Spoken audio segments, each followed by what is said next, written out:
ETF index mutual funds నేర్చుకుని stock మార్కెట్లో రాణించాలనుకుంటున్నారా? వెంటనే ఈ నెంబర్కి కాల్ చేయండి.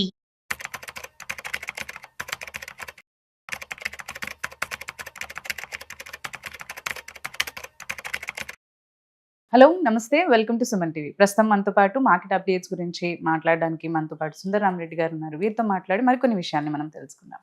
హలో అండి, నమస్తే. నమస్తే మేడం. ఇప్పుడు చూసుకుంటే మనకి ఇన్వెస్టర్స్ అండ్ రీటైలర్స్ వాళ్ళవే ఎక్కువగా పెరుగుతున్నాయి మన ఇండియా ఇన్వెస్టర్ దాంట్లో. ఇప్పుడు అండ్ ఎఫ్ఐస్ వాళ్ళవి అండ్ ప్రమోటర్స్వి తగ్గుతూ వస్తున్నాయి. కంపారిటివ్లీ చూసుకుంటుంటే వాళ్ళ వాటా అనేది తగ్గుతుంది. సో ఎలా చూడాలంటారు దీన్ని? ఇండియాలో ఇండియన్ స్టాక్ మార్కెట్ లో మనం చూస్తే కనుక mutual funds and individual retailers హవా నడుస్తుందండి. అండ్ హిస్టరీలో ఫస్ట్ టైం వీళ్ళ వాటా పెరుగుతో ప్రమోటర్ వాటా అండ్ ఎఫ్ఐఎస్ వాటా తగ్గటం అనమాట. రీసెంట్ గా ఈ ఎన్ఎస్ఏ వాళ్ళ డేటా ప్రకారం మనం చూసాం అనుకోండి, అంటే ప్రమోటర్ వాటా బాగా తగ్గుతా పోతుంది. ఎంత అంటే 4 క్వార్టర్ల లోలో ఉంది ఇప్పుడు, అంటే బిలో 50కి వచ్చింది. అంటే లిస్ట్ అయిన కంపెనీలో ఫస్ట్ టైం యావరేజ్ మీద బిలో 50కి వచ్చింది అనమాట ప్రమోటర్ క్వాంటిటీ. సెబీ గైడ్లైన్స్ ప్రకారం ఏంటంటే అప్ టు 75% దాకా ఉంచుకోవచ్చు ప్రమోటర్లు కావాలంటే. ఈ ప్రమోటర్లు అంటే ఎవరైతే కంపెనీ స్టార్ట్ చేశారో వాళ్ళు ప్రమోటర్స్ అనమాట వాళ్ళు. అండ్ మొత్తం మీద కంపెనీ పర్టికులర్గా నిఫ్టీ 50 కంపెనీస్ చూసాం అనుకోండి, ప్రమోటర్ ఓనర్షిప్ అయితే 23 సంవత్సరాల లోలో ఉంది ఇప్పుడు. ప్రమోటర్ వాటా అంటే వాళ్ళు అమ్మేసుకుంటూ పోతున్నారు. కొంచెం మార్కెట్ పీక్ లెవెల్ ఉన్నప్పుడు కొంచెం అమ్మేస్తా పోతున్నారు. అట్లా ఇప్పుడు 23 ఇయర్స్ లోలో ఉంది ప్రమోటర్ ఓనర్షిప్, ఏది నిఫ్టీ 50 కంపెనీస్లో. అలాగే నిఫ్టీ 500 కంపెనీస్లో మనం చూసాం అనుకోండి, 22 క్వార్టర్స్ లోలో ఉంది. అంటే అక్కడ కూడా ప్రమోటర్లు అమ్మేసుకుంటున్నారు.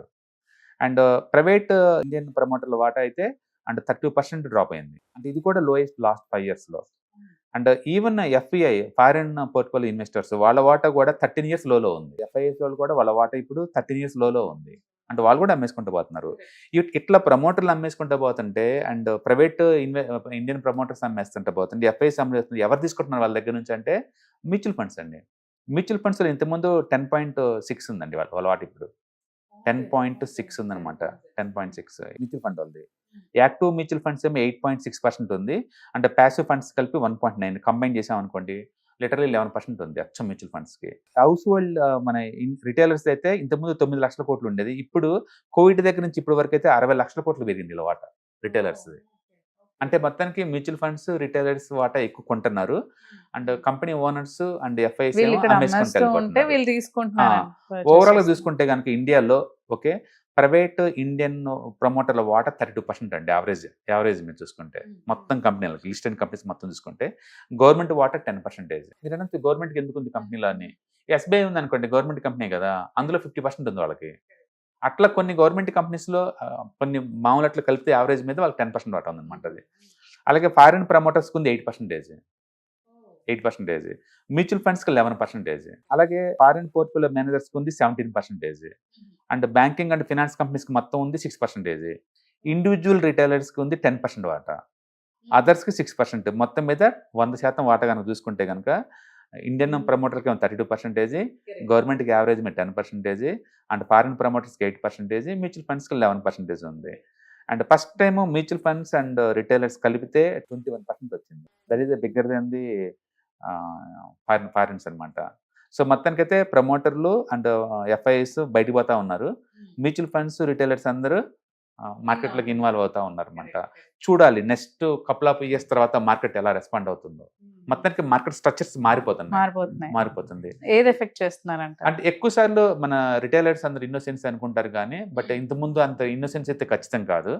అంటే ప్రమోటర్ ఎక్కువ సార్లు అమ్ముకినంత మాత్రం బ్యాడ్ ఏం కాదండి. చాలా మంది అనుకుంటారు ప్రమోటర్కి ఇక స్టెబిలిటీ లేదు, ఇక కంపెనీ రన్ అవుతున్న భయంతో అమ్మేస్తున్నారు అని అనుకుంటారు కానీ అన్ని చోట్ల అది వర్కౌట్ అవ్వదు. కొన్నిసార్లు ఏంటంటే ప్రమోటర్ కూడా అమ్మేస్తున్నా సరే వాళ్ళు రకరకాల రీజన్తో అమ్మి ఉండొచ్చు. ఈ కంపెనీ బాగా రన్ అవ్వదు అని అమ్ముతున్నాను అని మనం చెప్పలేము. మరి ఏ రీజన్ అయి ఉండొచ్చు?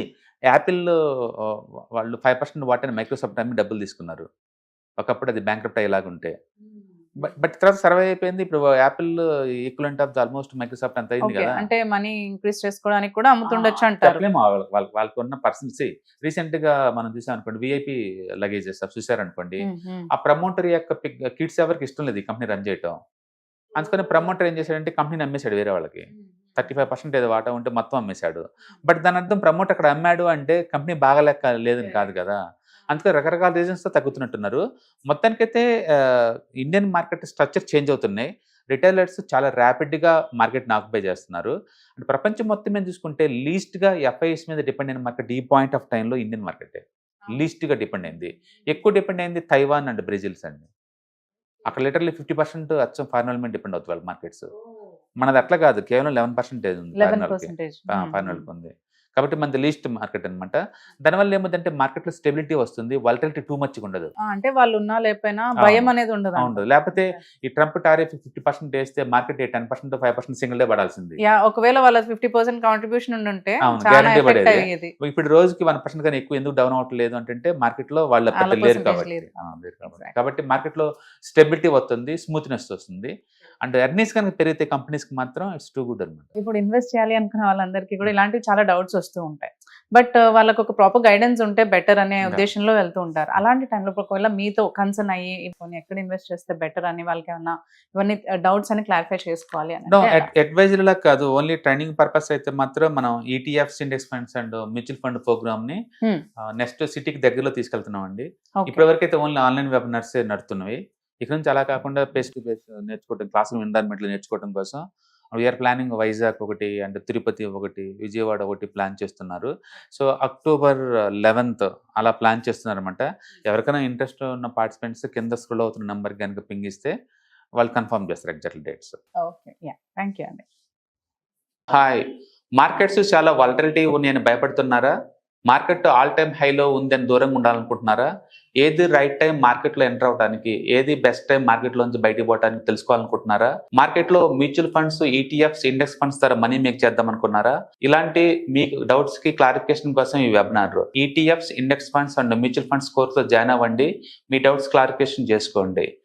Every month Saturday, Sunday and Monday conduct చేసే ఈ కోర్సులో మీకు ఈటీఎఫ్స్ అంటే ఏంటి, ఇండెక్స్ ఫండ్స్ అంటే ఏంటి, మ్యూచువల్ ఫండ్స్ అంటే ఏంటి, different type of ETFs, index funds, mutual funds అంటే ఏంటి, ఇందులో ఇన్వెస్ట్ చేయడం ద్వారా లాంగ్ టర్మ్ లో వెల్త్ ఎలా క్రియేట్ చేసుకోవాలా, షార్ట్ టర్మ్ లో ఎలా వెల్త్ క్రియేట్ చేసుకోవాలా, ఎనీబడి కెన్ ట్రేడ్ ప్రోగ్రామ్ ఎలా పార్టిసిపేట్ చేయాలా, ఇలాంటి అన్నిటికీ మీకు ఆన్సర్ దొరుకుతుంది. కాబట్టి మీకు ఎవరికన్నా ఇలాంటి వాటిలో వెల్త్ క్రియేట్ చేయాలని కనుక ఇంట్రెస్ట్ కనుకుంటే కింద స్క్రోల్ అవుతున్న నెంబర్ కి కాల్ చేయడం ద్వారా మీ సీట్ని బుక్ చేసుకోండి. Thank you.